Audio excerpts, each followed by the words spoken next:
The street corners thrummed with the insistent calls of veranda boys, each vying for the attention of potential customers, their voices a constant hum in the market's vibrant soundscape. The bustling market, at the heart of the city, pulsed with life, vendors' voices rising and falling as they advertised their wares, the rhythmic back and forth of buyers haggling over prices, and the occasional burst of laughter as traders shared jokes across their stalls. Amidst this symphony of urban life, Stanley strolled into a vibrant fabric shop with his girlfriend, Uju, who was determined to find the perfect purple fabric for an upcoming Owambi. "Good afternoon, sir and ma. Welcome. Please feel free to look around. Let me know if you need any assistance," greeted Mirabel, the young shop owner, her smile radiating genuine warmth. Uju, unimpressed, rolled her eyes. "Do you think we came here just to look? Show us something nice, I beg." Stanley observed the exchange, a subtle frown creasing his brow. Despite Uju's dismissive behavior, Mirabel maintained her composure, her professionalism unwavering. She presented a stunning purple silk fabric, its rich hue immediately capturing Uju's attention. "This will do," Uju declared, not bothering to inquire about the price. Stanley sighed inwardly as he paid, his gaze lingering on Mirabel, drawn to her quiet strength and grace. Over the following weeks, Stanley found himself drawn back to Mirabel's shop. Initially, his visits were under the guise of small purchases, but it soon became clear that he valued her company. Their conversations flowed easily, encompassing life's complexities, their individual dreams, and the values that shaped their perspectives. Stanley confided in Mirabel about his growing unease with his relationship with Uju. "She's undeniably beautiful," he admitted, "but there's a constant sense of unease. Everything revolves around material possessions and outward appearances." Mirabel, with her gentle wisdom, offered a different perspective. A true relationship should be a partnership, a mutual journey of growth, not a mere transaction. Love is about building each other up, not tearing each other down. But Stanley, relationships are hard, and sometimes they change. If you're not happy, you have to listen to your heart. But remember, it's never easy to walk away from something you've known. Her words resonated deeply with Stanley, prompting introspection. Gradually, his visits to Mirabel's shop evolved, becoming less about the acquisition of fabrics and more about the connection they shared. Stanley knew he could no longer ignore the widening chasm between himself and Uju. One evening, he initiated a difficult conversation. "Uju," Stanley began gently, "we need to talk." "What's there to talk about?" Uju responded, her tone dismissive. "This isn't working," Stanley continued, his voice steady but firm. "I don't believe we're compatible." Uju scoffed. "Stanley, what are you saying? I'm everything a man could want." "No, Uju," Stanley replied, his gaze meeting hers. "You don't truly see me. You see what I can provide. I long for something deeper, a connection with someone who values more than superficiality." With a heavy heart but a clear conscience, Stanley walked away, choosing the path of peace over the perpetuation of a relationship that lacked genuine substance. Stanley and Mirabel's connection deepened over time. Stanley began to court Mirabel. He was patient and respectful, showing her that his intentions were genuine. At first, Mirabel was hesitant. "Stanley," she said, "you seem like a good man, but are you sure about me? I've had my share of struggles." "I don't care about your past," Stanley replied. "What matters to me is the woman you are now." After a period of thoughtful courtship, Stanley proposed, and Mirabel accepted, her joy evident. Her mother, gave her blessing, offering words of wisdom and encouragement. "Mira, my child," she said, holding her daughter's hands, her eyes filled with love. "This man possesses a good heart. Build your home on a foundation of love and unwavering faith." Their wedding was a small, intimate affair, imbued with heartfelt joy and genuine affection. As the months passed and their first anniversary approached, Stanley and Mirabel yearned for children, but conception did not occur. At this time, Stanley was in his early 40s. He began to worry about having children, and the pressure from his family started to mount, their well-intentioned but insensitive comments adding to his anxieties. "Stanley," his mother suggested during a visit, her tone laced with concern, "it's been over a year. Perhaps you should explore other avenues. Another woman might be able to give you children." Stanley politely dismissed the suggestion, but the seed of doubt had been planted, taking root in his mind. Mirabel, sensing his growing distress, suggested they seek professional medical advice. "Let's explore any potential medical factors," she proposed gently.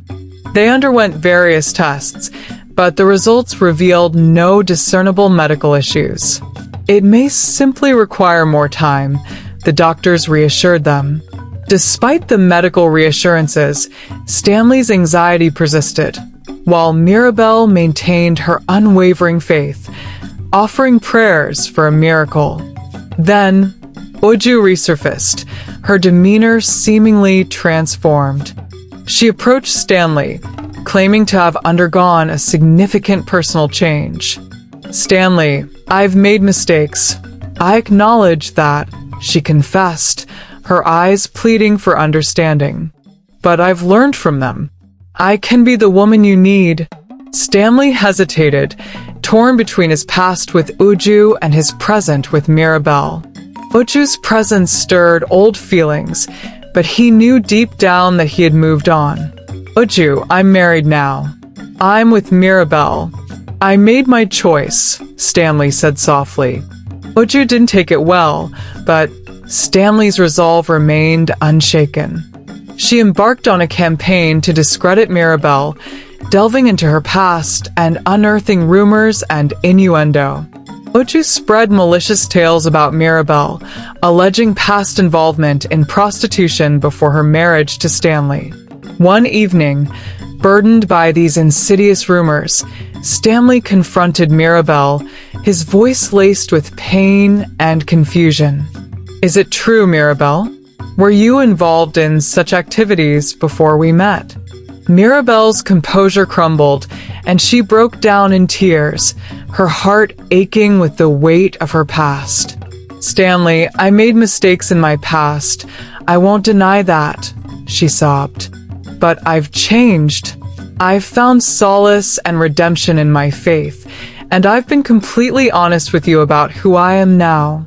Stanley, deeply shaken by the revelations, retreated into himself, leaving home for several days and refusing to answer Mirabel's calls.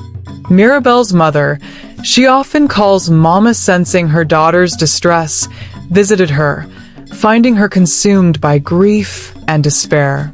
"Mira, my child," Mama consoled her, her voice filled with empathy and understanding.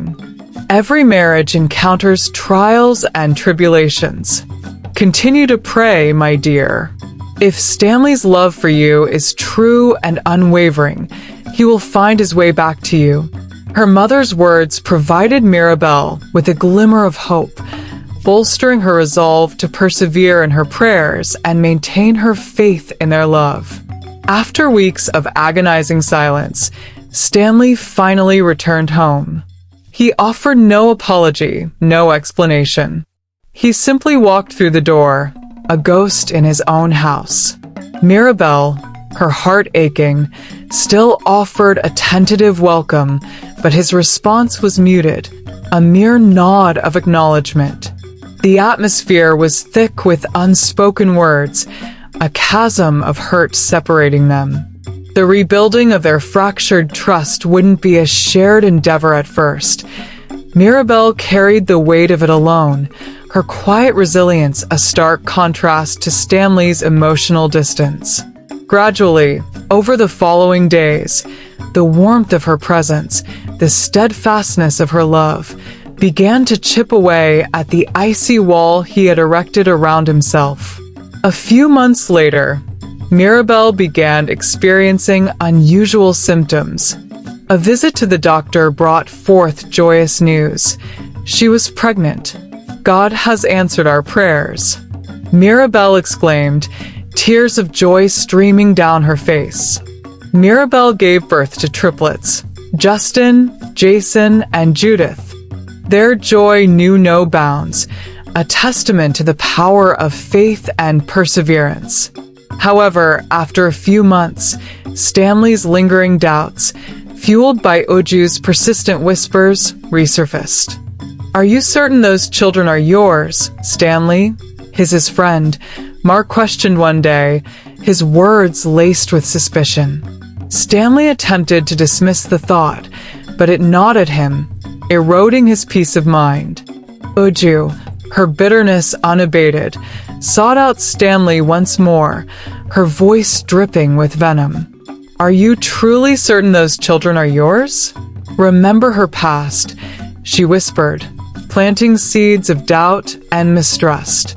Consumed by his insecurities, Stanley made the ill-advised decision to secretly arrange a DNA test. When the results arrived, Stanley's hands trembled as he opened the envelope.